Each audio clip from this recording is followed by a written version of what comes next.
Wholesale Hotline. I'm Brent Daniels. I'm Jamil Damji. And I'm Jerry Norton. And I'm Pace Morby. Every week we bring you the best information on real estate investing. Be sure to participate in the comments. And subscribe. Wholesale Hotline!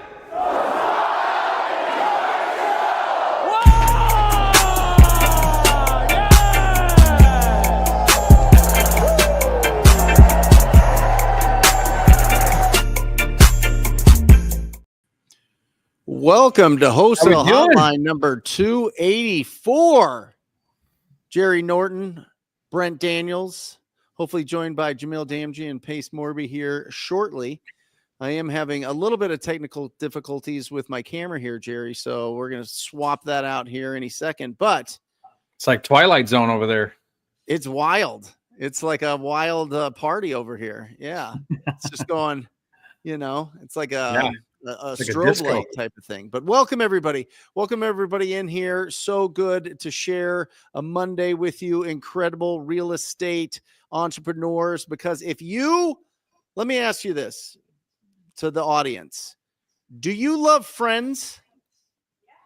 Do you love real estate? Then you are in the right place. That is the absolute fact. If you love real estate and you love having friends and you love squatting up, this is your show, because that's what this is all about. You don't have to know every technique. You don't have to have years of experience. You don't have to have millions of dollars in the bank, as long as you know somebody that does. Right, Jerry? That's right. When you started out, did you have like a Mr. or Mrs. Moneybags to fund your deals, or did you build those relationships? How did that work? Yeah, started like most people, Brent, like you and most people that get into the business with absolutely zero money, zero connections, no credit, no nothing, just hustle. And that was it, just hustle. And that hustle translated into deals. And then the deals got reinvested. And the business started to develop and grow, and it was all developmental. It was all one layer at a time. And it was a slow, tedious, boring process that took years and years, and nothing exciting about it, but it's just show up every day and improve yourself 1% a day kind of thing. And you'll be amazed. In 5 years from now, you're at this totally different place in life than 100%. You are today. Well, and I feel like there's also like a build up, and then all of a sudden there's a huge breakthrough. There's always like a certain year where you just have a huge breakthrough, whether that's just a mindset thing or whether it's just the work that's been built up over time. And then all of a sudden your pipeline of opportunities really start just exploding, right? Yeah, it's the law of momentum. Momentum, it's always hard to create the momentum, but as the momentum picks up speed, then, your 10th deal is easier than your first deal. Your 100th deal is easier than your 10th deal. Things come faster, more natural. Everything starts to fall into place, but it's because you created momentum. Yep. The problem is like momentum in the beginning, it's like 2 steps forward, 1 step back. And so it feels like you're not making very much progress. And so a lot of people, they don't see the needle move fast enough, and they don't think that they're on the right trajectory when really they are. Everything's going fine. Nothing's going wrong here. It's just people don't keep that momentum going. And so they don't ever wait for it to pick up enough speed to then really propel forward. And that's the problem, is it takes time to build momentum, but once you build it, it's pretty amazing. Yeah, absolutely. And so I feel like, Jerry, you always have these little adventures in your life, or at least on your YouTube life, that we can talk about. I mean, you could go to Jerry's channel from way back, and you've got 7 kids in an RV. You're living in an RV, right? Only 6, Brent. Only not 7. Only 6. Only 6 kids living in an RV. I mean, were you just super poor, or were you just like, oh, I want my kids to like have character or whatever? You know what I mean? Like, why did you live in a trailer? I mean, no, I was doing great. I mean, we lived in a 8,000 square foot house, had cars and boats and all the things, and we sold it all. We put everything we had left in a storage unit. We attached the Suburban behind the RV. I built this custom RV, and we hit the road. We left Michigan in January, and we went a whole year on the road, traveling all over the country full time. We were homeschooling before that. Honestly, Brent, it took about 2 years of planning to even get on the road. Like because I had to drastically change a lot of things about my life. But it was a project that my wife and I were really excited about. It was a dream we had. We did a 30-day trip just to test the waters, and it was a disaster, but we learned a lot. We had the wrong RV and we did a lot of things wrong, but we learned from that. And so the second time when we actually left for the big trip, we were like ready for it. But it was scary because at the time my entire business was backyard Detroit, Metro Detroit. And I was really worried, like, how am I going to run the business remotely? And then I quickly realized when I wasn't there that I was the problem all along. Like, yep. All of a sudden everything just started rolling better. And I realized, well, why did I have my hands in so many things? And why did everything have to touch me first? And so it really was a lesson for me in like developing the people, the processes, the team. And I realized at that point, like, well, if I got some of this dialed in, I wonder if I could do it in other places. So that's where I started doing flipping virtually, and went through a learning curve there, but started to figure that out. And none of that would have happened if I just stayed in that same spot that I was comfortable in. More than anything, I wanted to like reset my thermostat on what I thought was normal. I wanted to push myself into like a regrowth, a new start, so to say. And I've tried to do that, reinvent myself that way several times since then too, because I realized I had tremendous growth by doing that. And so I've tried to do that, a handful of other times. Puerto Rico was one of them, now Tennessee's another one. So yeah, it's been great. Like, I really believe in, like, if you're comfortable, you're not growing. You've got to put yourself in an uncomfortable place to stretch and grow. There's no other way around it. Well, we're Gordon Mack's favorite 2 Cracker Barrels is what he says here. So that's nice. I appreciate it. That is awesome. But Jerry, how do you convince the whole family that this is a good idea? How do you convince the whole family that? I think that you have like a family motto of we do hard things, right? Mm-hmm. Yeah. Is that how it comes? I mean, is this just something that you establish and you're just like, you know what? We're going to all get together. We're going to get on the same page here, and we're going to do this as a family. You know what I mean? And have that conversation. Or you just like, okay, kids, surprise, surprise. Here's an RV. We're going to live in here, and you guys have to sleep on top of each other for the next year. Well, I mean, with the kids, it's a dictatorship. They don't have a say. If they want free rent, they can just come along. They're welcome to do whatever they want, as long as, I tell them, you can have whatever you want on the menu as long as it's the dollar menu, Yeah. But really it's the wife, like, I've got to get her on board, and we're a real team. But if I can't get her to buy into the vision, it ain't going to happen, because I really need her support to back all these crazy ideas I have. And sometimes I've done a really good job, like, portraying that vision. Other times, not so much. She hated Puerto Rico. For the life of me, I could not get her bought into Puerto Rico.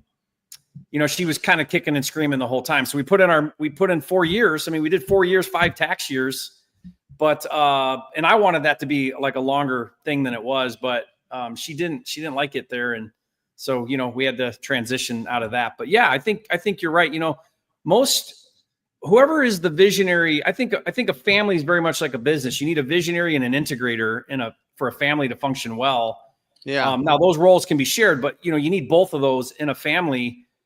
And, I've got very strong visionary. She's got very strong integrator and some pretty decent visionary. I've got no integrator, or shouldn't say no, but, not very much. But when we come together, if we can kind of bring those resources, combine those skill sets, we're like unstoppable. And so, I can't really take much credit, because she's the glue behind the family, all the 10 kids. And, so without her, I don't think I'd be anywhere near where I'm at.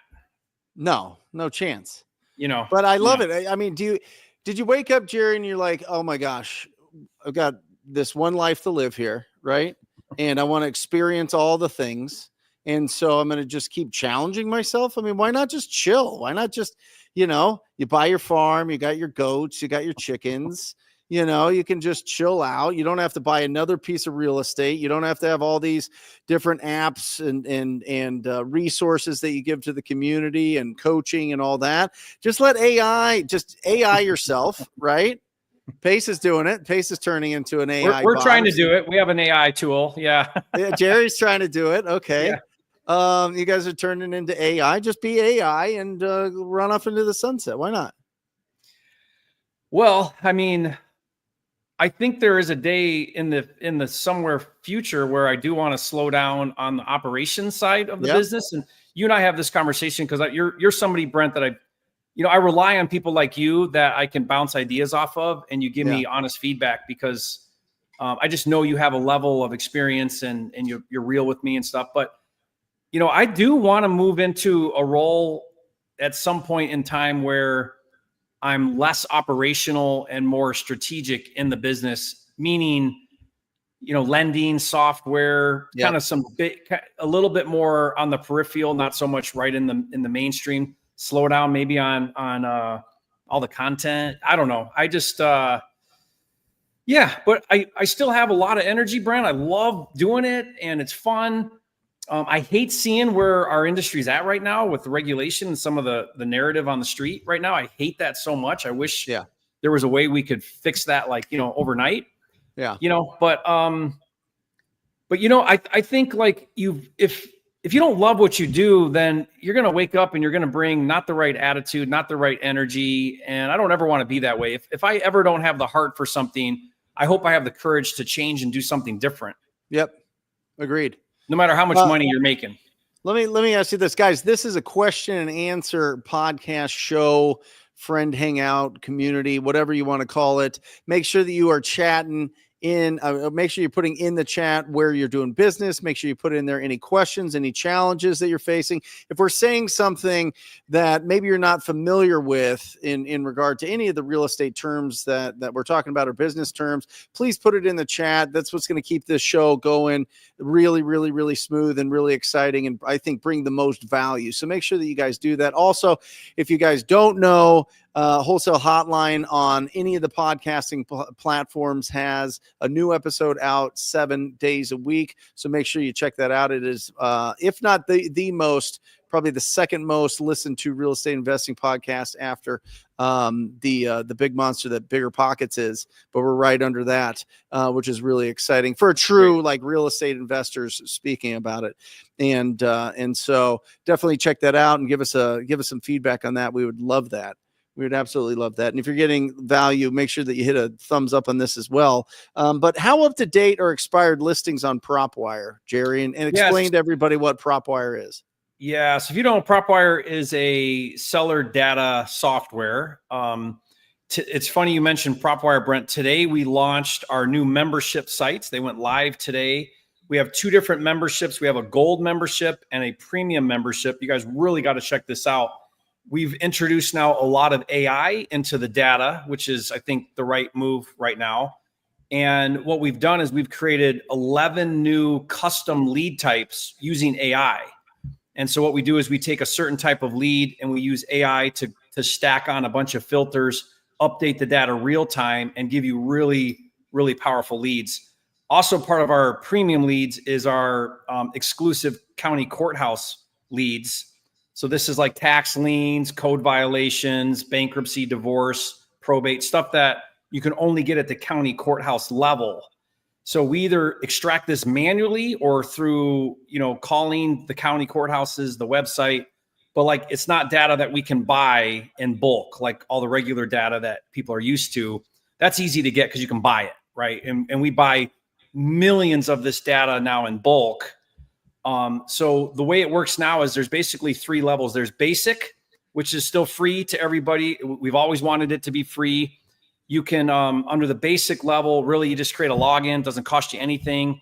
And you can search and download all of the regular data. I think you can go like 10,000 records a month on the basic free level. It's awesome. You can skip trace individually on there as well. And then the gold package is really cool. It's like $49 a month, but then you get a whole list of additional things. You get skip tracing in bulk. And then there's a premium level, which is $119 a month. And that unlocks even more. You get 10,000 skip traces included with that membership package, which is really awesome. So we've really tried to take PropWire now to like a whole new level with these membership levels. And we're pretty excited about it because we launched it in 2023, so it's been about 2 years, And we have now, I think, 350,000 users on the platform.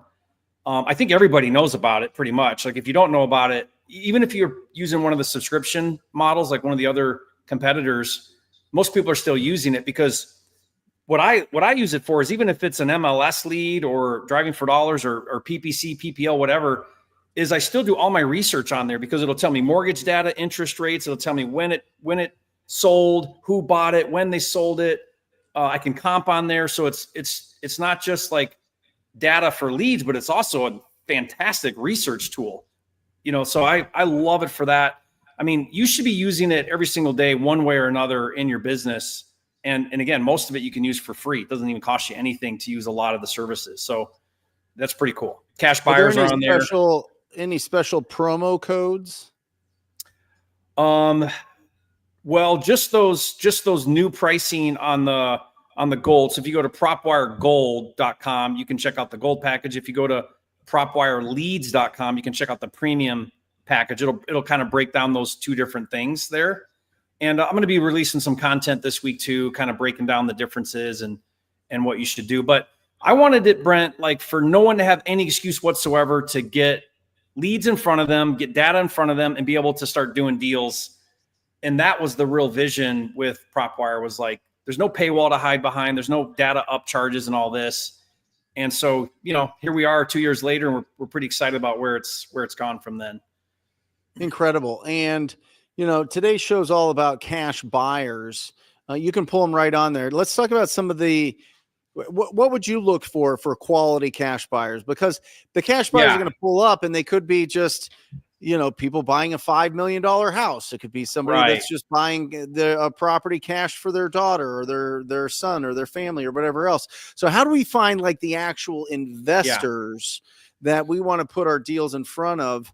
And see what their thoughts are, right? Yeah, there's two trains of thought that you want to think about. Are you finding buyers first, or are you finding a buyer for a deal? Pace talks a lot about build a buyer list or get a buyer that you can then bird dog for. That's fine. If you're going to do that, then there's two different ways you can do that. You can go in there and you can look at just cash buyers. And the way we define cash buyers is just anybody who's purchased for cash. So if you want to create some filters, which is what Brent's talking about, I would highly recommend trying to filter out homeowners who paid cash. Remember, 30% of all real estate's owned free and clear. So we don't want to talk to homeowners. We want to talk to investors. So there's some filters you can put in there. I like to go minimum own 5 properties. That tells you they're an investor. You can say, I want to look at cash buyers that are LLC owned, not individually owned. Most investors are buying in an LLC. You could put a date filter. So you're only looking at cash buyers who purchased in the last year. So you're not looking at someone who bought a rental 5 years ago and now they're not buying anymore. Like you can create these filters that'll get you a much more condensed cash buyer list. That's one thought. And then you would skip trace and outbound those cash buyers and see if you can bird dog for them if you're doing that model.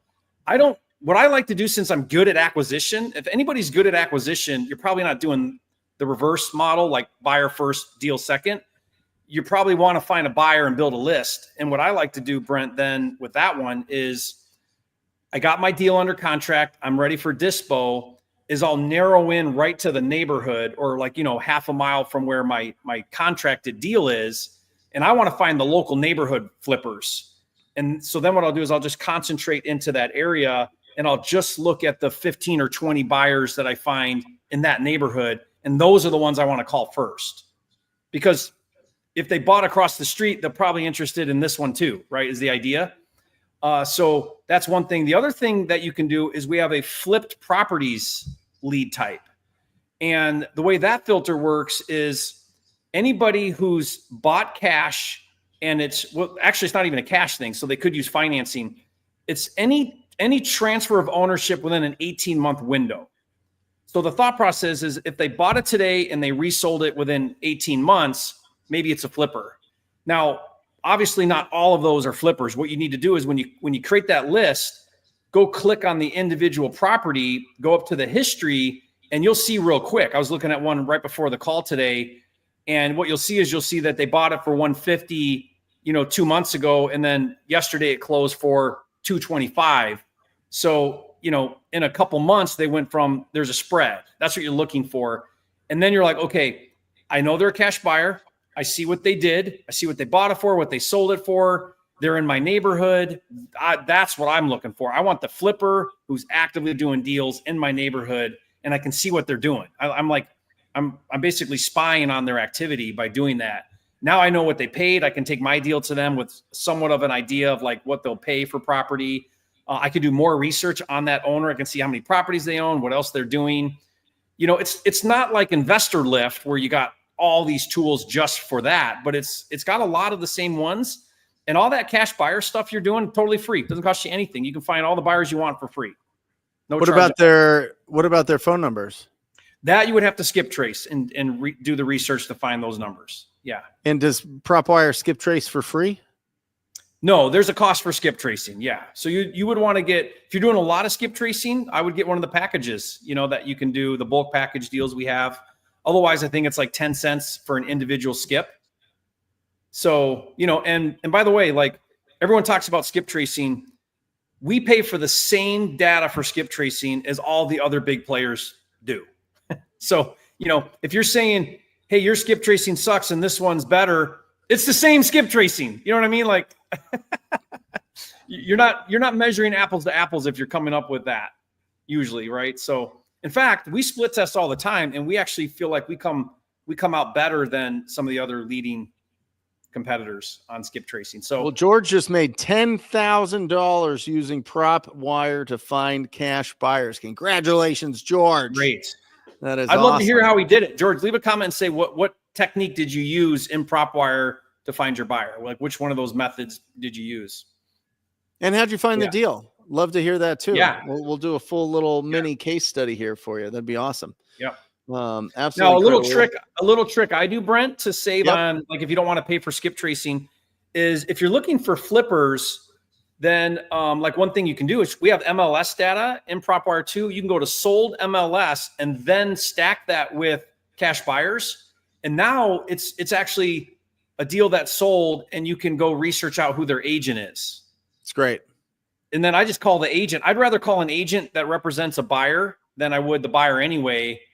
Maybe not, but like it's just easy to find the agent, and the agent's happy to tell their buyer or their investor about your deal because they'll get another listing. Yep. And, you know, maybe they know another investor too. So it's like you're leveraging that agent quite a bit that way. So my favorite is to call agents that do the listings for those flippers. And what do you say to them, Jerry? I say to the agent, I say, look, I've got a property that I'm looking to sell, and I see that you represented a flipper 2 streets over, and I'm wondering if your investor might be interested in another flip. I got a great deal that he might want to take a look at. Can you tell him about it? And I've never once had an agent say, no, I don't feel like doing that. They're always like, yeah, no problem. I'm happy to tell my investor about it. Tell me about what's going on. How do I get access? You know, and then I tell them a little bit about the deal, and I tell them, look, if you want to make money on it, add your fee on top, but here's what I'm looking to get. Talk to your investor. And if they're interested, we can have a conversation about that, you know? And so it's an easy conversation too, to have. Bailey wishes there was a quick little button that you can just click and see everybody's portfolio. Well, if you go to the owner tab, you can see all the property they own.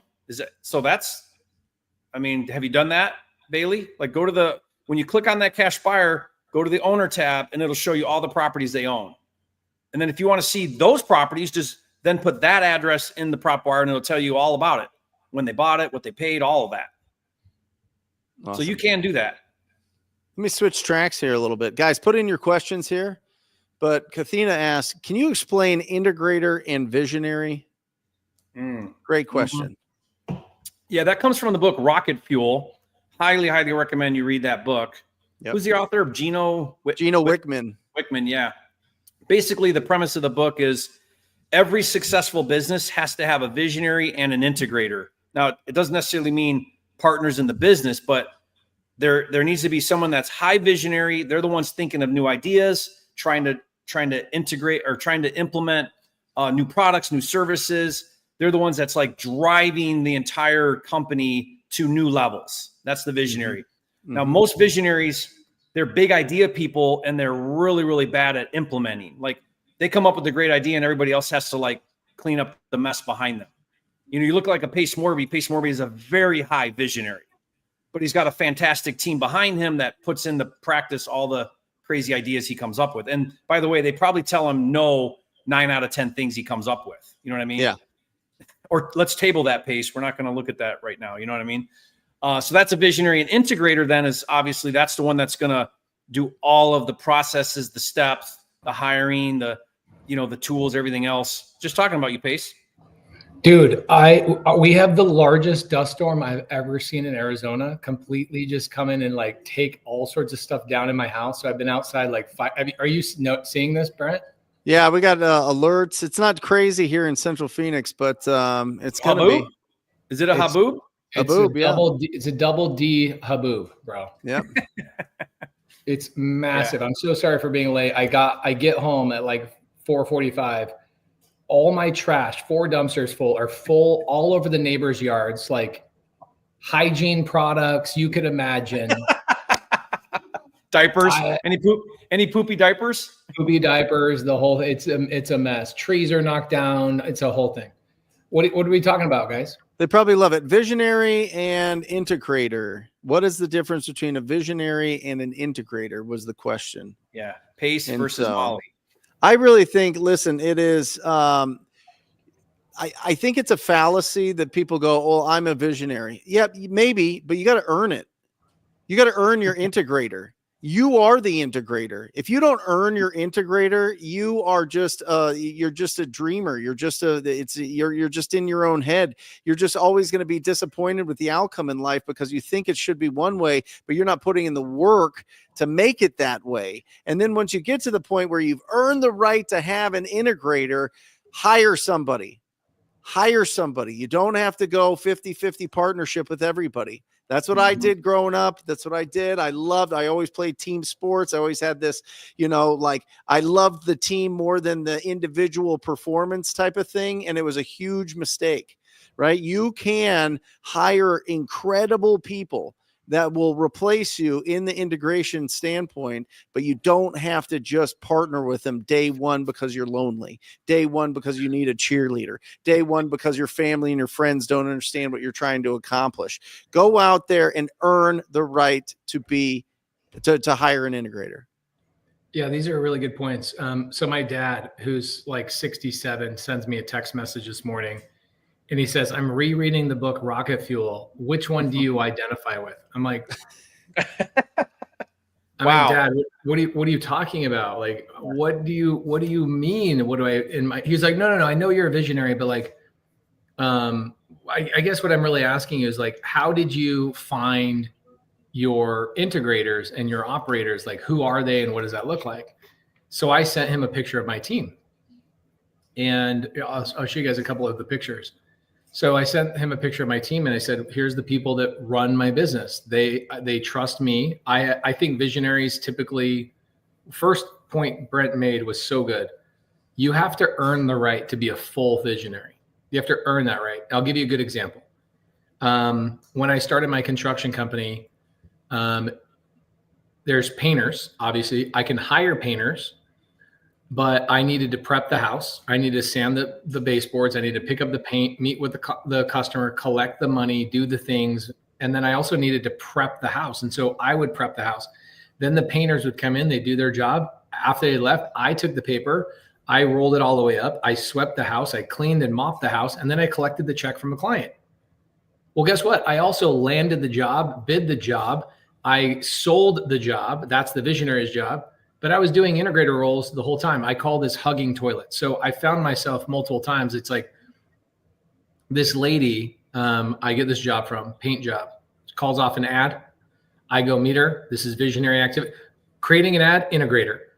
Going to the job site and talking to the customer, visionary. I sell her. I pitch her. I tell all things. I build the rapport, visionary. And then a couple of weeks later, we're wrapping up the job that I landed.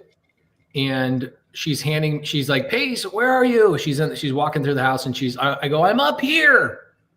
She walks all the way up into her bathroom where I'm at. And my face is on the toilet seat and I'm fixing something behind the toilet seat. I'm putting the screws on the toilet seat. And she's like, what are you doing hugging my toilet?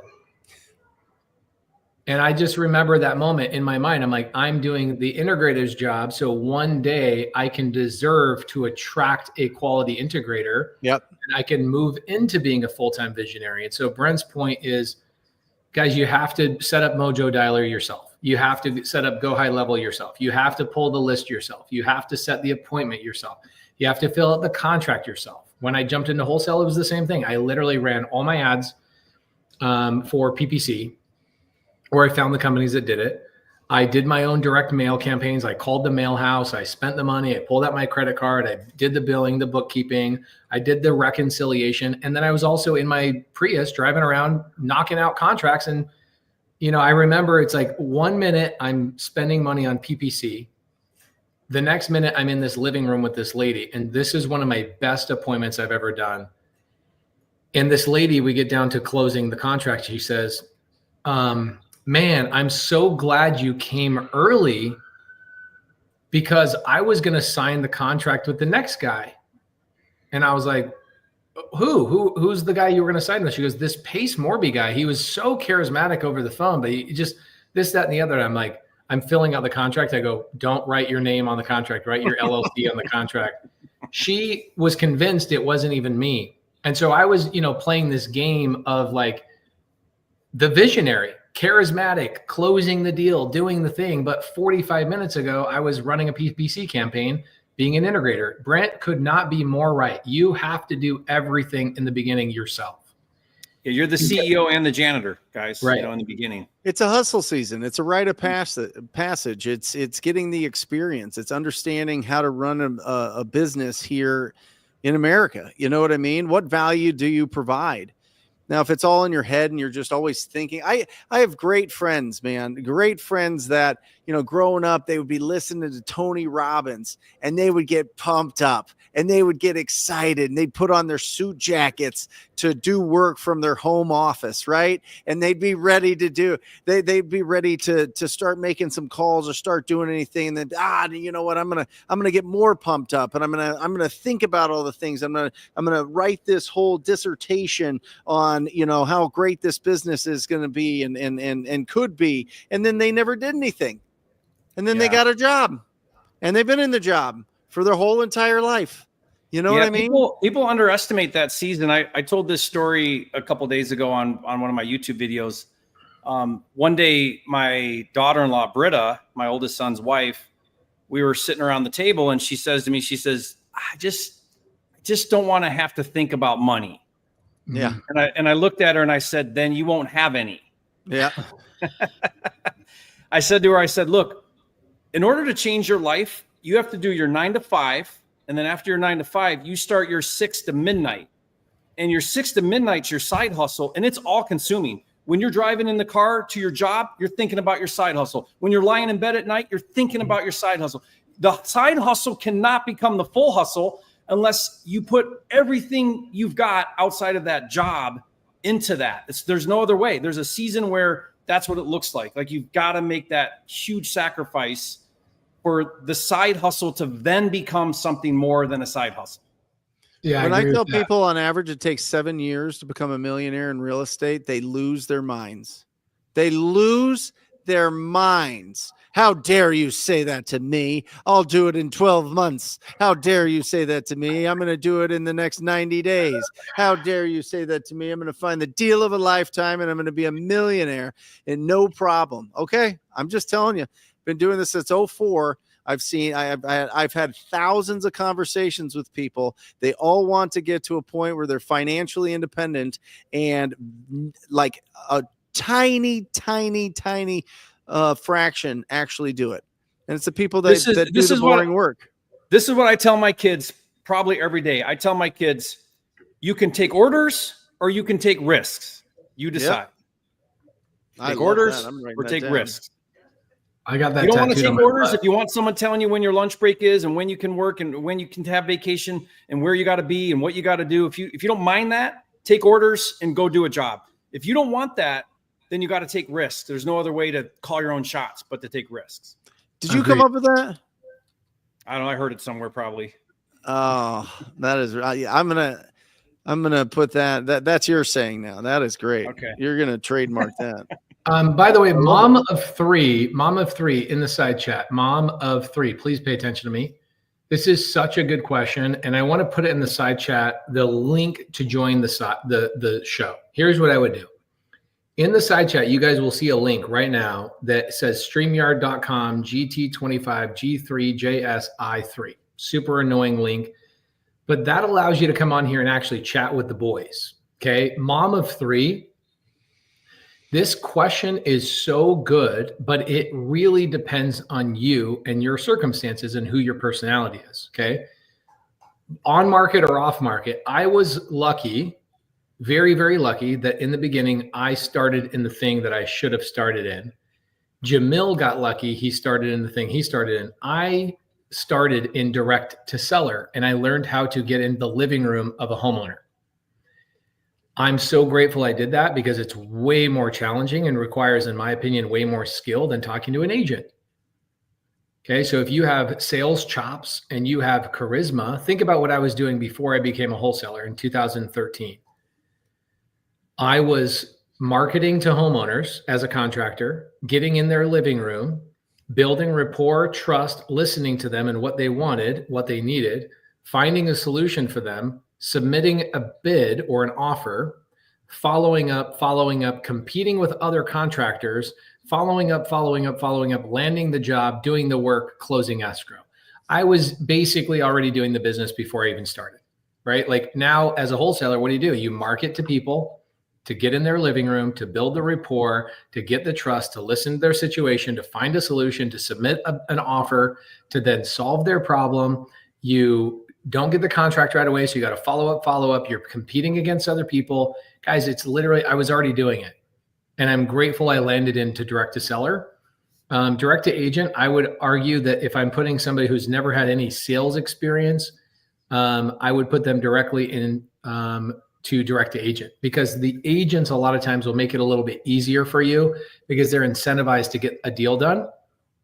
Now, they can be nasty. They can be mean. I was at an EXP conference on Saturday in Salem, Oregon, and I had an agent that's an EXP agent. She has another agent she was trying to get a seller finance deal from, and she's like, she has objections. I go, great, let me call her. There's some nasty agents. This agent was really nice, but she didn't know anything about her listing. And I'm sitting there going, this is why a newbie can really win in direct agent, is because you're not really talking to the most highly sophisticated people on the freaking planet, but they are also financially incentivized to get you across the finish line. So I would say if you are brand new with no sales experience, I would go direct to agent. What about you guys? What would you suggest? And it's free. Direct to agent is one of the only, there's a few, but it's a free marketing method. So it aligns with a lot of new investors because it's free. Here's what I would say then. I'd love to hear Brent. I look at it like this. You've got two buckets, right? You've got on market, off market. On market's relationship driven entirely. The goal there is to create relationships. Those relationships then call you with off market leads. If you're not creating off market leads through agents, you're doing it wrong. Like that's the point. You're very rarely are you going to buy the thing on market. Sometimes you can, but usually you need to be 100 grand below where it's listed at, right? It's about the relationship and that relationship turning into referral business. Off market, you want to think about two buckets. You got outbound marketing and inbound marketing. Outbound marketing is cold calling. That's cheap, but it has a very long cash conversion cycle, 4 to 6 months. And it's a lot of work, a lot of follow-up. Then you have inbound marketing. That's going to be PPC, Google Ads, and PPL, pay per lead. That's expensive, but you have bigger assignment fees and you have a lower cash conversion cycle. You can convert those in 30 to 60 days. Your assignment fees are going to be way higher because there's more urgency. And it's a whole lot less work. You know, we might take 75 PPC leads from Brent Daniels' agency. We'll go on 50 appointments from those 75. Of those 50 appointments, half of those will get contracts. Of those, we'll close 3/4 of them, right? Like I'll need 1,000 cold calls to do the same 5 contracts that I would with PPC. Yep. And make way more money and do it a lot faster and a lot less work. But it's going to cost me, $15,000 versus $1,500 in total spend to do 5 deals. Does that make sense? Yep. It's all about your marketing budget and your time, the value of your time when it comes to outbound versus inbound. Mom of 3, welcome. Hey. Hopefully we can get her internet working. Your internet's not working too good right now. No. Shake your phone. Like throw it up in the air. If you have a ceiling fan, see if you can throw it up in the ceiling fan. Did you guys ever do that growing up? Like throw balls up into your ceiling fan and like stuff pillows All day. Yeah. You All probably day. still do it. Is that better? That's better. Yeah, it's better. Yeah. So Mama 3, Perfect. let's start with question number 1. Do you have a budget to spend on marketing right now? Yes or no? We do not. Okay, so I would default to Jerry's answer, which is let's go direct to agent. Or I would even go, here's another thing I really love. I call it the Orbit program, where if I could, for example, think about this. I have a lot of people that come in orbit for me, meaning I'm like the sun and they orbit around me, right? They come in, they go, can I work for you and find a role in your company? Here, I'll show you some people that do orbit with me right now. Some pretty awesome people. Share screen, window, boom. Here you go. So check it out. So this girl on the far left, her name is Trisha Flake. She originally came and orbited for me, meaning she was in my lending business as a transaction coordinator. Now she's like running a whole portion of my business. Same thing with Kelly. She was in charge of certain things. All of these people came into my business and they originally said, I'm a busy mom. I've got a lot of responsibility. I don't want to worry about having to get guidance on a daily basis of how to go build a business. They all started working with me for like 2 or 3 hours a day. So you can do that too. Like you can go and work for a wholesaler or go work for somebody almost as a job and find your way into doing deals on that team. And at some point within 6 months or 9 months, kind of break out on your own. That's also a really good thing that a lot of people don't talk about. I just call it the Orbit program because you're orbiting my son, if that makes sense. And if you're a busy mom, you have no budget, you almost in a lot of ways want to make sure you're getting paid for some of your work. And it could be as simple as like, for example, I can tell you when Brent started, when I started, when Jerry started, our CRMs, like our customer relationship software, trash or non-existent. Yeah. Piece of pad of paper. If all we had was somebody following up on our appointments or setting appointments for us, and that's all they had to do. Yeah, look, Brent's going to bust this out. You could bring administrative stuff. And if you're a mom of 3, by the way, I imagine you're probably good at scheduling and organizing and communicating better than most. And so there are things in the wholesale world that you can jump into a wholesale business and make a lot of money. One of them being helping out with filing systems and stuff like that to touch deals, learn terminology, but right now make like right now money, if that makes sense. Mm-hmm.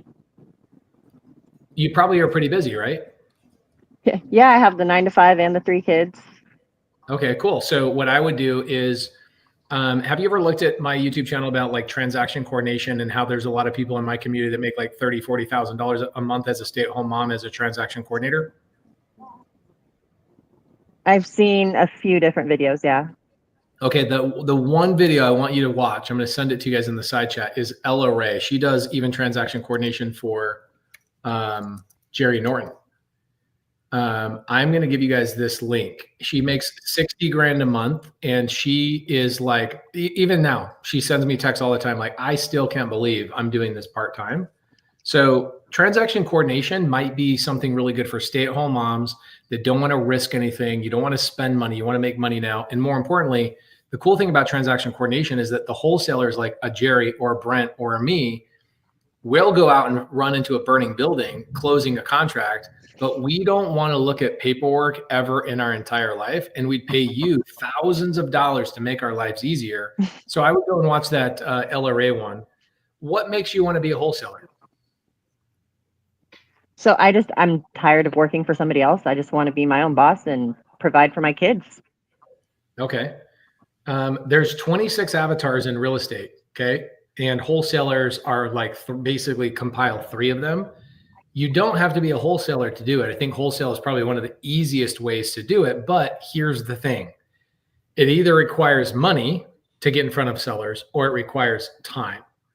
So you've got, obviously you don't want to spend money. So it's going to be time. You got to carve time out. How much time could you commit to your coach, Brent Daniels, that you're going to get in front of sellers on a daily basis, consistently, 6 days a week? How much time? 6 days a week. I could probably do 3 or 4 hours a day. That's really freaking good. I'm telling you, what's your real name, Mom of Three? Vanessa. Okay, Vanessa. I'm not lying to you when I say this to you. You could do 1 deal a month in wholesale in 45 minutes a day. Truly. Oh. If you locked in 45 minutes a day, one of the first ways you could do that is I would bird dog. I would find a deal for somebody else. If you watch any of my bird dog training. Mm-hmm. Okay, you could bird dog. That's easy. You could do that in 45 minutes a day. You could join somebody else's team for a couple of hours a day.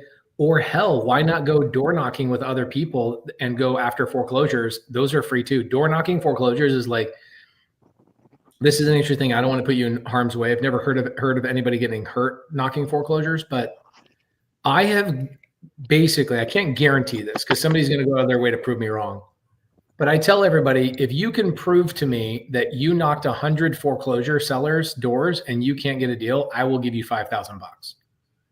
So like if you went and did that, you could do it 2 hours a day, you could knock 100 doors in 3 weeks, you're getting a deal. Like foreclosures, if you're knocking the door, you are getting a deal.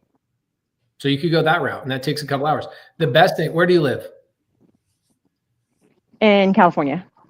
Okay, but California is like the state of, like the size of a country. It's like where in California? Right outside of Barstow. So southern-ish California. Okay, Barstow. So that's like Palmdale.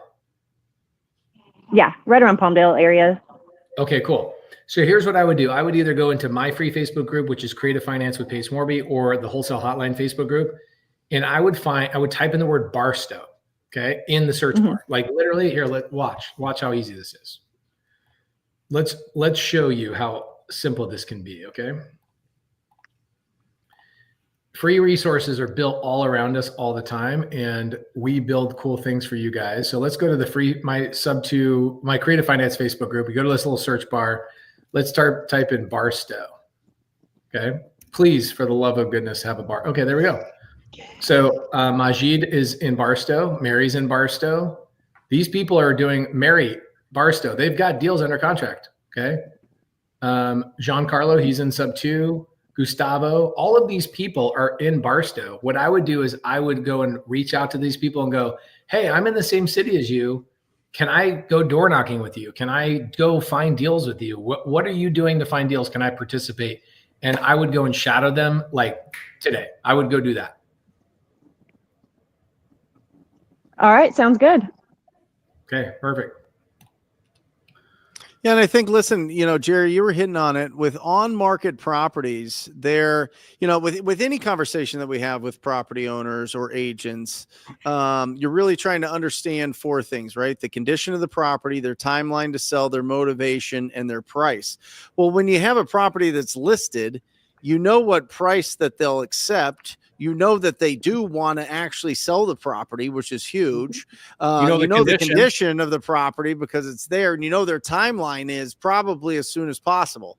So really the only thing you have to figure out is if they can't get that price that they have it listed for, what's their plan with it? Which is another way of asking, what's their motivation to sell this property, right? And so I think in this market right now, when there's so much inventory that's just bubbling to the top, there's going to be great opportunities in this market to do something special. And if you're having enough conversations and making enough offers on market properties, and be aggressive with the offers. I mean, you're going to make some people not happy. They're not going to be fans of yours, but that's part of it. I mean, rejection is part of any entrepreneur's journey as well. And so the more rejection that you get, the better that you're going to be at at really finding the right people that you can work with in your market. And I think that if you're in Barstow and you're looking at all those properties that have been listed over 90 days, start calling up the agents and start making some offers, or ask them that beautiful, second question. If they tell you that they'll never accept a low offer on the property that you're calling about, what other listings do you have? What other properties that you're going to be listing coming up, or that you currently have, that need some renovation? They need some love, and that's the main point. Like I always tell everybody, when it comes to on market, it's never about the deal. It's always about the relationship. Because when you call an on market property, that's an excuse to call an agent to have the real conversation you want to have, which is, the next time you sit down on a listing appointment, call me before you list a property like this. And let's put a cash offer in front of that seller, see if they'll take it. Like, that's the real conversation. I mean, if you guys, just to put in context, Hugh Boy, who's from the Philippines, Vietnam.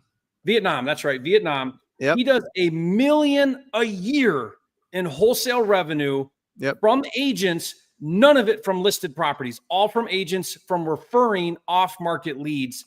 And what does he do? He has hundreds of agents in Atlanta. He trains them all that when they go on listing appointment, they sit down in front of a distressed seller. Instead of listing that property, they call Hugh. Hugh steps in, pays that agent a fee, a commission, and puts a cash offer in front of that seller. And it never touches the light of day of on market. That's really how you win with agents. And now that agent's calling him again and again and again. So one agent turns into 5 deals, 10 deals. If you really want to do the agent model right, calling on a listed property is an excuse to have that conversation. That's all that is. Yep. Pace, that storm just hit us, brother. It is nasty. This storm is crazy. Christian, what's going on? You're muted, Pace. How you guys doing, man? Good to see you. Good to see you guys too. Appreciate y'all for getting me on, man. Really just wanted to reach out. I was working corporate America, just graduated college for working corporate America, good job for a year in sales. Actually ended up coming to go get my master's full time. And I'm really want to use this year to really just go in wholesale real estate, give it my all, focus on class and real estate. That's it. And really get to a point where I don't even have to go back to corporate America the way I'm really closing deals and all that. I've just invested. I got some lists. I got $1 and been doing that. Not too much traction, and just wanted to know, do you recommend just kind of sticking to the low expenses of just really staying on this $1 because I do have time, or start to kind of invest some money into some of these buying pre-qualified leads? And if so, what do you recommend in those type of situations? Brent, how big's your budget a month for marketing? I'll say I can comfortably say I'm willing to overall have like an account of like 5,000 to put into wholesale right now. Okay.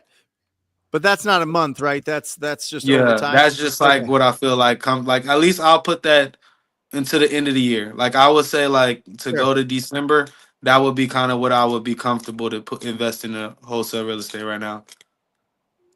I think older properties built before 1995, 2 years or more tax default, right? Or tax delinquent, right? They owe the property taxes, is just a phenomenal list to just stay super focused. I would probably get it from your county if you can. We have a website here in Arizona where you can just pull it up and see all the properties that owe property taxes. But the reason people usually owe property taxes is because they own them free and clear. And if it's an older property that's owned free and clear, something's going on there. Either it's a vacant house that's just been sitting there for a while, or, maybe somebody just inherited the property and they're trying to figure everything out, or it needs to go through a probate situation or something there. I think being really, really focused on the highest level or the absolute best leads possible you'll do phenomenal. I've got some incredible people in the Rhino tribe in my community that are making an absolute fortune right now. Just staying really, they're going more quality over quantity. So that might be something that you consider, Christian. Okay. Got you. Yeah. That's the biggest thing. I don't want to waste this year I got, Yeah. That's the biggest thing. So I'm just invested. I ain't been going out. I'm living and stuff. So I just want to be able to get time with you guys about that. Find the older properties that have been owned for a while and owe taxes, because they're going to be free and clear, and they're usually empty, and they're Where do you live? great deals. Yeah. So right now I'm in DC right now, but I've been kind of hitting up a few of my fraternity brothers had a lot of success in wholesale, and in Virginia, he kind of took me under his wing and is like, hey, do my cold calling for me right now, and when you get leads, kind of send them to me, stuff like that and everything. Like I know it's in the pudding because I mean I got off the phone with him today and he literally cashed the $81,000 check today. Yep. So you get a lot of motivation to hit the phones and just keep going when you see stuff like that, you know. You should go to my YouTube channel and look up Eugene Latson, Latson, and he should have his contact in the podcast. He's in the DC Maryland area, and he is phenomenal. You should listen to that podcast. Now you say Eugene Latson? Yep. Got you. Yeah. Make friends with him tomorrow. Tonight. Like for real. Or tonight. Yeah, for sure. He's incredible. Absolutely incredible. Yep. Got you. I would, Brett, Jerry, I was going to go to you. I would say, I don't think cold calling yourself personally is a very good use of time. And the reason why is because you can outsource cold calling to an agency where the callers are fairly inexpensive, $6 an hour. I use Run It Remote. They're pretty good. We have success with them. They, for $1,200, $1,300, I get a full-time 40-hour a week cold caller. They're going to send me 1 to 2 warm leads a day. I'm going to get about 50 in a month. And now I spend my time talking to the hand raisers. Now, doesn't mean those are deals. They just identify as wanting to sell. And now I'm spending my time trying to close the 50 that the cold callers generated. And it cost me $1,300 or whatever for a whole month for one cold caller that should generate about 50 leads a month. So are you worth $6 an hour? If you're worth $6 an hour, go ahead and cold call. If you're worth more than $6 an hour, don't cold call yourself. Let someone else do that, and you take the warm leads. And now you're having higher quality conversations every day. And you got about $5,000, so you can do that. You could probably get a cold call agency going for you, and you should be generating a deal a month from $1,300 spent in cold calling. That includes the list, skip tracing it, calling it, all of it. Around $1,350 is what we pay for one cold caller for a month. Got you. I agree with Jerry 100%. I did cold calling. Here's what I've learned about myself is if I have to force myself to do something, I should get rid of it off my plate. I know that that's stupid, but some people disagree with this. They say, go and just muscle through it. And I think that that's possible for some people, but I'm old enough to realize I need to double down on what I'm really, really good at. Cause then I wake up and I jump out of bed, not crawl out of bed. And I'm so excited about what I'm working on that day. Cold calling was one of those things I had to continually tell myself, I'll do it tomorrow. I'll do it tomorrow. I'll do it tomorrow. And cold calling is a requirement in this business, right? Talking to people is obviously a requirement. There's never going to be a deal where you don't talk to 10 different people on that one deal.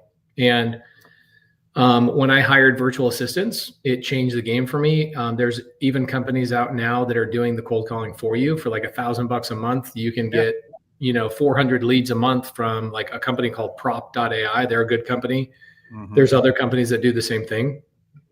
And they do AI appointment setting. So they call sellers. So you pull a list like what Brent is talking about, and you have your prop.ai call and set appointments for you to talk to warm leads. So essentially you're setting those appointments for your buddy to talk to those leads and close those leads. You're basically just teeing him up. I think that that's a good way to do it. Before you said you were working with that person, and before Brent said, go to Eugene Latson on his YouTube channel. My suggestion was going to be, you're a dude. And dudes are wolves, and we need to be in a pack of wolves. So if you're not hanging out with people and making money, it's the number one thing you have to change. So you've already done that. Good job. The second thing I would do is anybody that's out there that's like, I need physical proximity to other people in this business. YouTube's great. Podcasts are great, but I need physical proximity. This is a selfish promotion. But if you guys go to Jamil and I are doing something we've never done before. It's absolute insanity. We are going to all of these cities right here in person. And we're back. Look at this. Starting in October, I will be on the road all the way through March. And Washington, D.C. is on that. Virginia, I'm going to 2 places in Virginia, Philadelphia. Like I will be around 5 cities around you. Go to creativenationtour.com, RSVP, and make sure you get updates on it. What we're doing is exactly what you're basically going to be struggling with if you guys are brand new. What are you going to be struggling with? Connections to real people. So what Jamil and I are doing is we are doing a meetup in every location.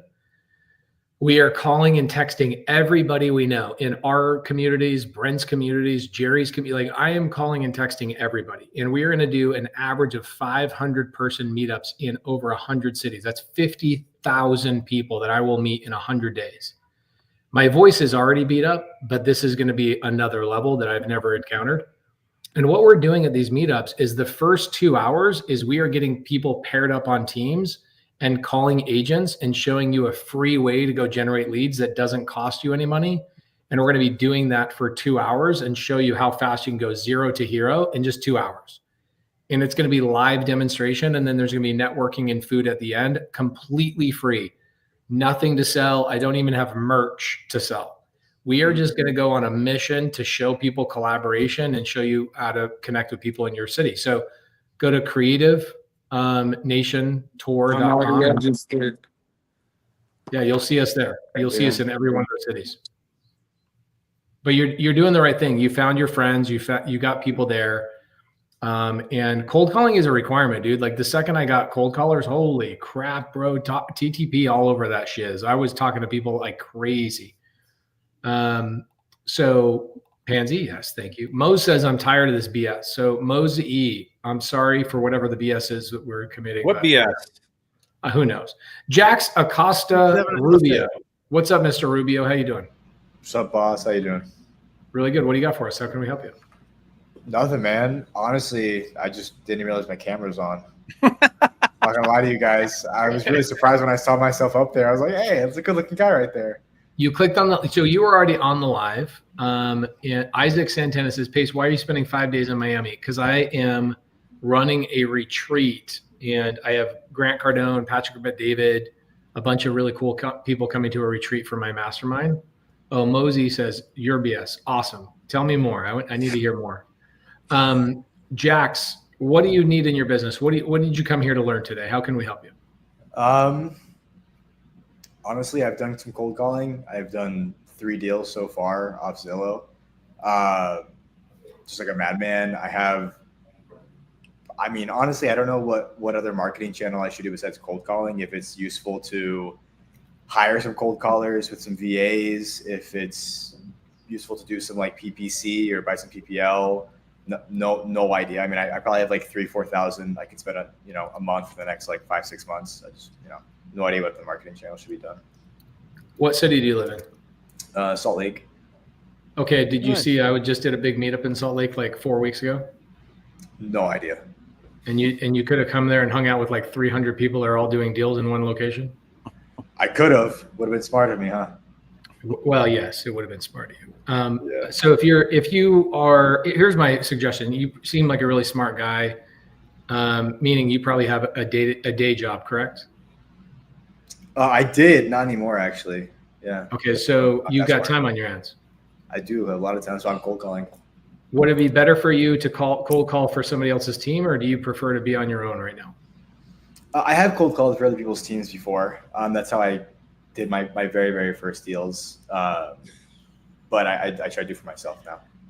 Okay, sick. So you're like ready to go. You're ready to like do all of this on your own. And so you do a little bit of cold calling, even though you got a full-time gig, or you have no full-time gig. You're not calling. No longer full-time gig. I graduated about in April. So like about 4 months ago. I was doing it part-time then I had a full-time gig for these past 4 months, recently quit, started cold calling, did a deal.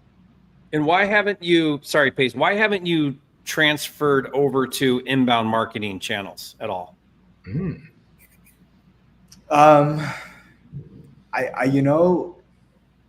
It honestly could be fear, to be quite frank with you. The one thing I do know is cold calling. I'm decent on the phone, and so that's what I stick to. Okay. There's a difference there. I think PPL would be good for you. you know, if you in Salt Lake, if you go with the right PPL provider, I think that'd be phenomenal. And then it's just all inbound, right? The conversations are going to be a lot easier. You're going to have to like jump on those leads right away, so it's not as flexible of a schedule. So it just depends on if you want to have more control over your schedule and just be proactive, or, you know, react as soon as those leads come in. So that's going to be a question you have to answer. But I will tell you, once you get inbound leads, life is so much better. I mean, it's night and day, night and day. I mean, honestly, everybody's goal should be the minute you can afford a marketing budget, you should be switching to inbound leads. Again, you're going to close them faster. You're going to make way more an assignment fee, and you're going to need a whole lot less leads to get to contract and closings. Well, and do both. I mean, you want to make sure that you keep, you know, keep your rhythm on speaking with new people every single day, but you can also have inbound as well if you have the budget, right? You know what I mean? You could make that. You could do it and instead of or. What's that, Pace? What is a good budget? Well, listen, if you're between 0 and 2,000, you're in hustle season. If you have less than $2,000 a month to spend and you don't have at least 3 months set aside, so 6,000 sitting there, preferably 6 months, so 12,000 sitting there for a marketing channel, you need to be making calls, making offers to agents, bird dogging, driving for dollars, doing all of those marketing channels, right? Or marketing efforts. Once you can go over 2,000 to 5,000, I think that puts you in a different category. It really does, Jax. I mean, if you're 2 to 5,000, now you can start getting some inbound. You either do direct mail, which works in some areas. I hear it works really great in Salt Lake, actually. Based on what the Joe home buyers out there are doing. But you could either do that, or you could do PPL leads. You're not quite there for PPC until you get over, 10 grand a month in your market. But then you go 5 to 10,000, you're doing more of the same. And then over 10,000, I think you go PPC or SEO. I mean, but inbound. And Josh O Live says, do you have a recommendation for a PPC campaign manager? I know a really good one that runs your stuff, right? What's the name of it? Talktopeople.com. We're spending well over $1 million a month right now in Google. I mean, we really know Google. I have the top guys and they're in my office. This isn't like some VA I pay $5 or $10 an hour for. These guys are go through all the certifications, all the training, all the updates, all the changes to the algorithm. It's like having somebody that is an PPC master, Google Ads master in your business. That's the Brent. We just closed one of your PPC leads in Asheville, North Carolina, $15,000. Nice. What? Yeah, I bet that was a good deal. So we use Brent in several of my wholesale operations for PPC, and we're really happy with it. It's fantastic. Yeah, talktopeople.com. If you're in that, 10,000 or more a month and you've got that war chest sitting there, we got you covered for sure. If I was going to start brand new on PPC, what market would you suggest I start in? Oh man. I highly suggest if you're gonna do it virtually, Pace, you need to be in smaller markets. You need to be under $500,000 to probably $250,000 and smaller to really make virtual work for you. If you're above that, $250,000 or $500,000 people, you need to go on those appointments. You need to actually physically have somebody go on those appointments. You're gonna get beat like a drum. I would say, Brent, my opinion is if you're doing PPC, you want a backyard model. And here's why. Meaning PPC is really great to build a brand and build a presence. And so if you're going to spend money on PPC, that ad campaign inside of Google, it's growing and developing and improving with time. So when you go virtual, you're basically just kind of cherry picking cheap leads and stuff. You're trying to do ad spend budgets and stuff like that. You're never really building a brand. Whereas if you pick a backyard market, you decide to become what I call a local expert. You're going to put down roots. You're going to go to all the meetups. You're going to know everybody. Everybody's going to know you. You're going to build SEO because you're building a website now. You're getting Google reviews. That's where PPC turns into money. And think about this, guys. This is my prediction. All in the future, all acquisition is going to be SEO. And here's why. Yep. People are going to stop going on Google and they're going to go to ChatGPT and they're going to say, give me the top 5 cash buyers in Phoenix, Arizona. And who is ChatGPT picking for those top 5 wholesalers? The people with the biggest presence locally that are doing SEO because they have a presence. Yep. Yeah. Yep. And they really went local markets. markets.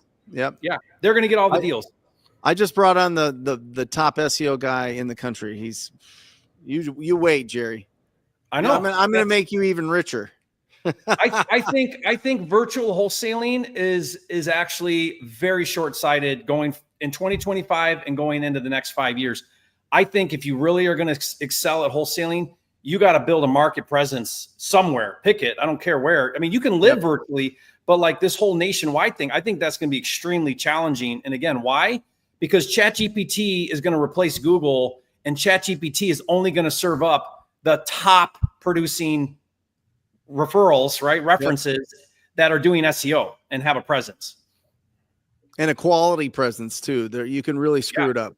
It is a crazy journey. We're getting in my backyard markets.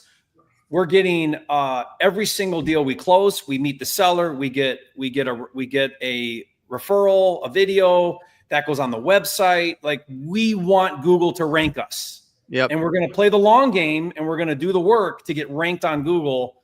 And once we're ranked on Google, it's game over. And it's game over because we're going to get all the business now. Yep. SEO stands for search engine optimization. So when you do a search, and you look at Google, there's going to be sponsored ads. There's going to be maps, which is Google My Business, which is the next section. And then there's the organic rankings.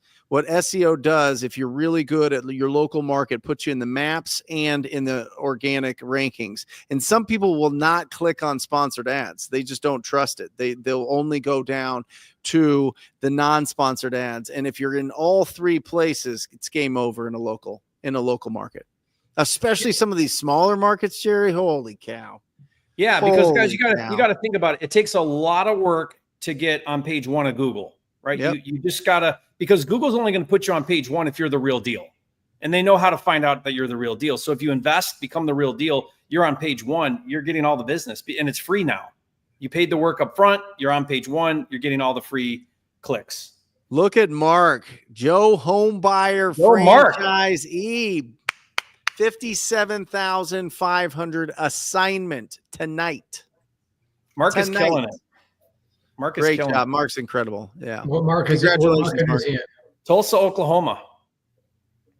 Yeah, Mark's one of my partners. He's fantastic. Mark, what contract are you on? He's on like he's on like 57 or something contracts for the year. Solo, one-man show out there in Tulsa. Just phenomenal. It's incredible. Phenomenal. Yep. Yeah, I think with any marketing channel, guys, you got to set aside at least 3 months to 6 months. Every marketing channel should have a 6-month runway. And that'll really help you to understand what kind of ROI you'll get on that money. But again, marketing is an investment, and marketing, like you were saying, you can take orders, you can take risks. Marketing is a risk, and you can minimize those risks if you're really, really, really good at responding instantly to any leads that are coming inbound. That's what marketing is. Marketing is getting those inbound leads, right? So, is wholesaling still legal, Jerry? I heard so many things about it. Oh man. Yes. Here's the thing, guys. Distressed seller buying distressed properties at a discount will always be a thing. Always. There will always be sellers that want speed and convenience for a cash offer, or they're willing to wait to get some or all of their money. That's creative finance. Like, an opportunity for us to acquire deals is always a thing. So when someone's like, is wholesaling a thing? Well, the real question is, can I be a real estate investor? Can I buy discounted property or property at a deal? And can I make money in real estate? Yes. Now, how we do that's going to change, and it's going to continue to change. But it's going to change anyway with technology and the market shifts and interest rates and regulations, whatever. Things are always going to change the way we do it. But as long as people live in houses, we have a business. And our business is, how do I find the deals and monetize those deals? That's our job. That's all we do. As long as people want to take an illiquid asset and make it and get their cash out of it, that's where we live. That's where we live. They get listen. They can we pass tell any people law they want. They can pass any law they want, right? And we're going to make money because you'll always be able to acquire good deals that you monetize. Always. Yep. Because buyers determine value. The buyer determines if you. We tell this every single call, Jerry and Pace. Every single call, we let them know you can get more if you decide to put this on the market with an agent. Okay. You will absolutely get more if you list it on the market with an agent. What can we help you do? Are you looking to get this done fast? Are you looking to get this done? Like what is your goal with this property? And they tell us, I don't like agents. I'm embarrassed about the property. I need my money out of this in 3 days or 7 days or 12 days or 20 days or whatever it is. And they want it done right now. That's where we live. It's not the people that want full market value. It's not the people that have pride of ownership. It's not these old grandmas that are sitting there and they just don't, I don't know what I'm signing type of thing. It just never happened. I mean, maybe some scammers out there take advantage of that, but you can't sleep at night, and success is a good night's sleep. So, I mean, we're dealing with properties that people want to trade it in, like they trade in a car, or like they go to a pawn shop and they know that their sweet electric guitar is worth $1,200, but they're willing to take $300 right now because they need the cash. And I've been there, and I've been to those pawn shops, and it didn't. And I have sold the things to pay for gas, or pay for insurance, or pay for car tags, or pay for daycare, or whatever it was. You know what I mean? I've been there. So, with people having the freedom to sell their assets for whatever they want, that's incredible. That's the world that we live in. Now, are there rules and regulations? Yes. Understand them, follow the rules, and decide what strategy that you're going to implement in the areas that have more regulations and more rules. And you're going to win because there's going to be less competition there. Carlos says, hey guys, I've been overthinking offer numbers, still getting the hang of pulling comps and locking down accurate rehab costs. So I'm not 100% confident on the numbers yet. I can tell you, Carlos, you are not talking to actual buyers to verify your numbers and your offers. What I would do is I would find one buyer at a meetup that's actually buying deals, or I would go on PropWire and find a buyer that is actually buying deals based on public record. And I would ask your buyer to tell you what he would be offering on these houses, so you can get a full education from the person who actually determines the value. The belief system of you're going to learn how to comp a property entirely on YouTube, wrong, not going to happen. Your buyer's going to tell you what that price is. Okay. Fazani, this is a good one. This is a great question for me, actually. Have you guys ever done land deals? I have just struck probably the best deal of my life.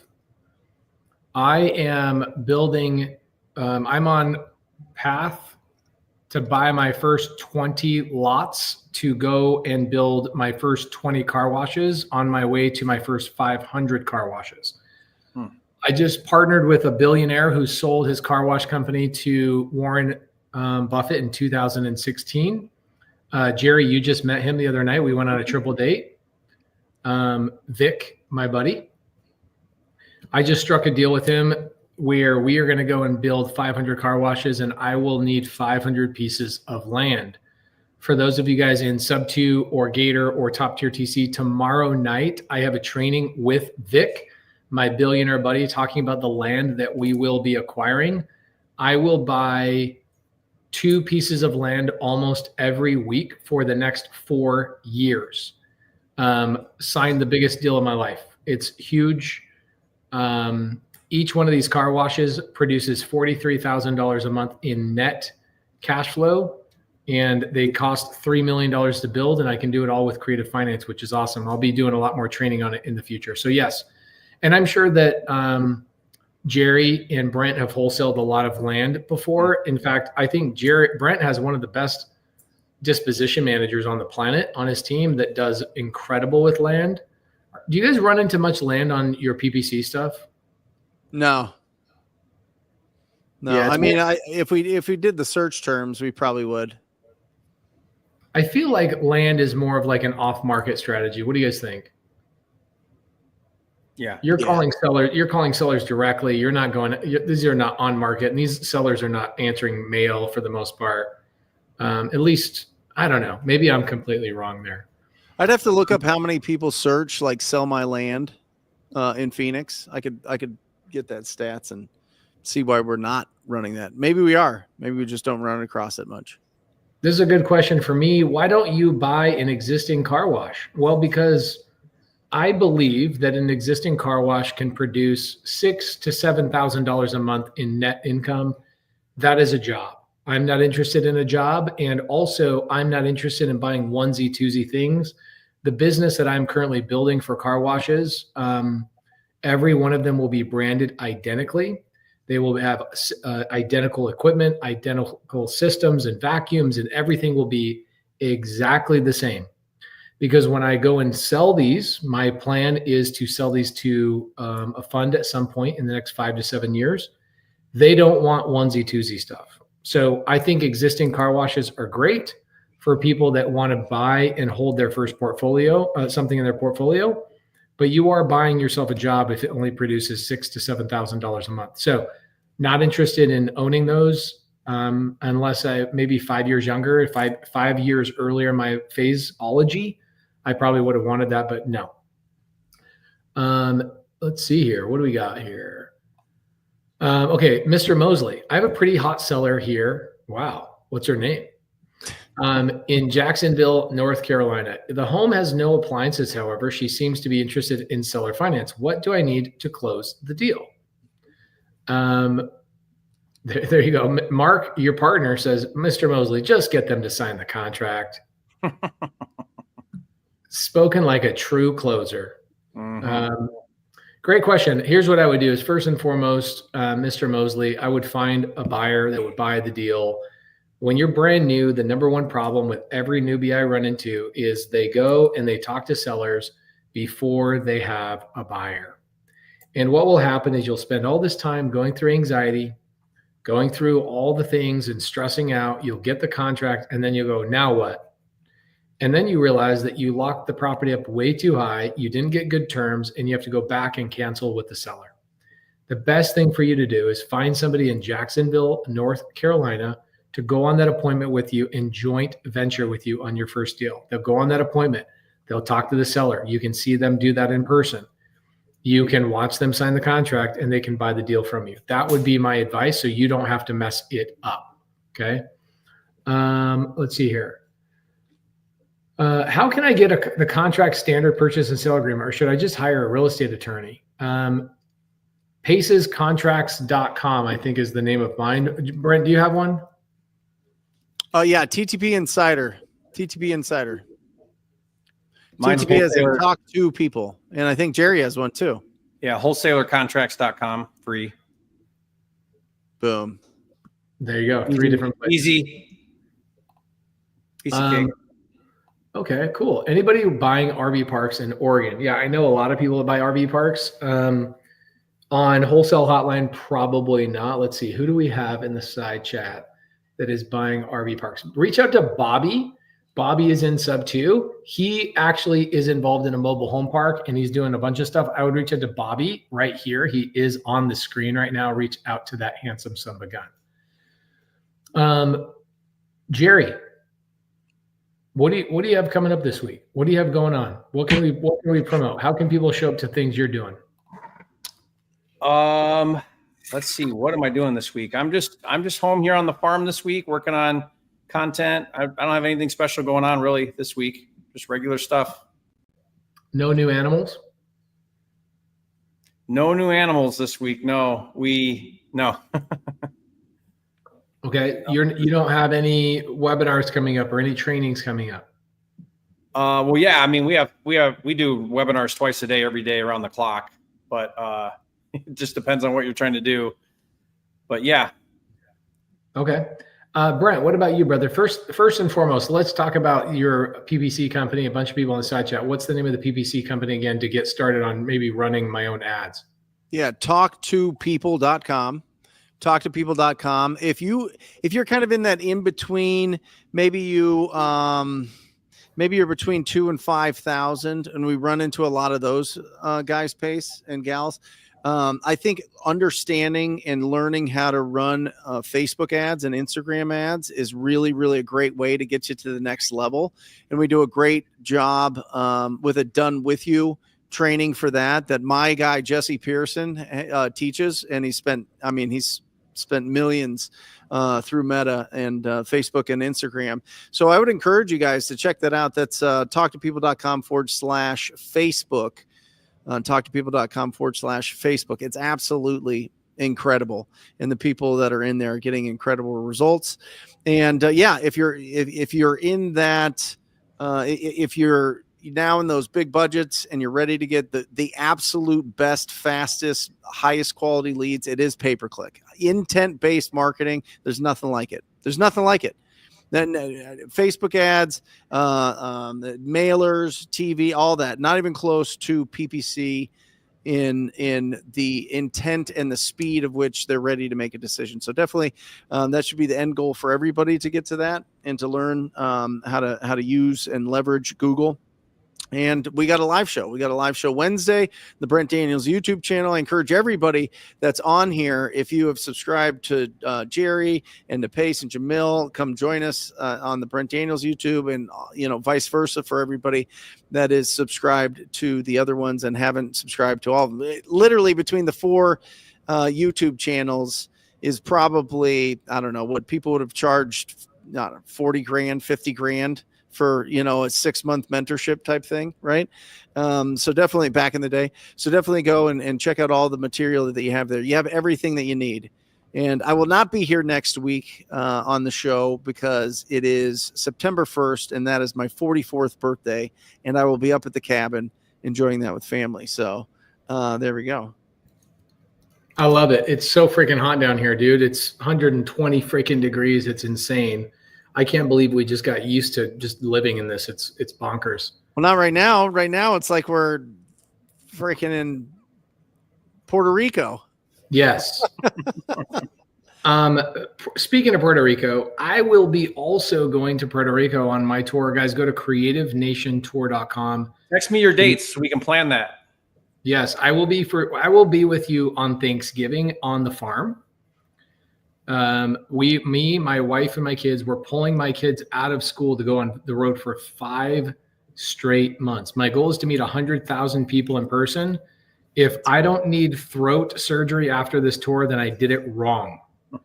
I want to meet you in person. I want to put you on a team every single night. We're going to be doing a local competition, state by state by state by state, to see what state can generate the most offers, the most contracts, and have the most fun. And it is completely free. Our sponsors are paying for it. I got off the phone with the CEO of Monster Energy last week, talked to his girl who is the global philanthropy director, and they are fueling our trip. They want on the bus, it's got to say fueled by Monster on by the muffler. And they're going to supply drinks and merch, and they're going to pay for all the fuel for the trip, which is really cool. So you're getting free Monsters out of it? Yeah, free Monsters. They go, come to our warehouse. You won't even need to sleep. You can just drink Monsters the whole time.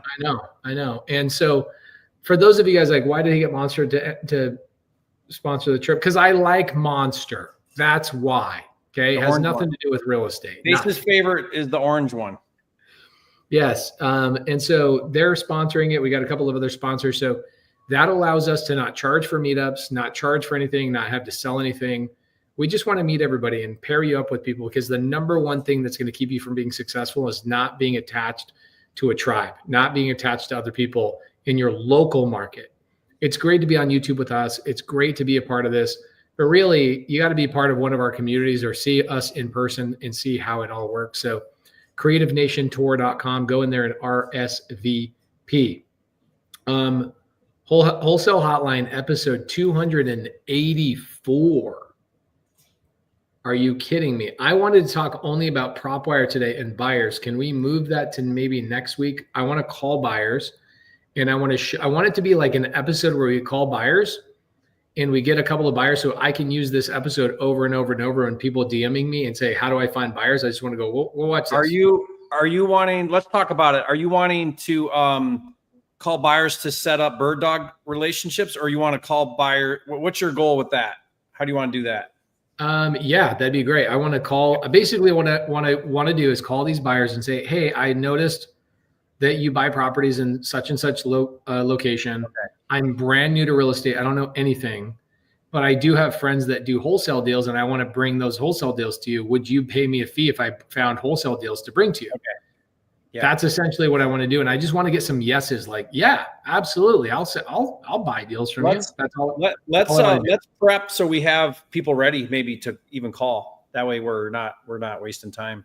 If you want. I'm down with that. Yeah, I think people want to be entertained, sadly, on YouTube rather than like seeing how it actually works, where it's like sometimes you go 20 minutes where you can't get a hold of somebody and then you feel like you lose the audience.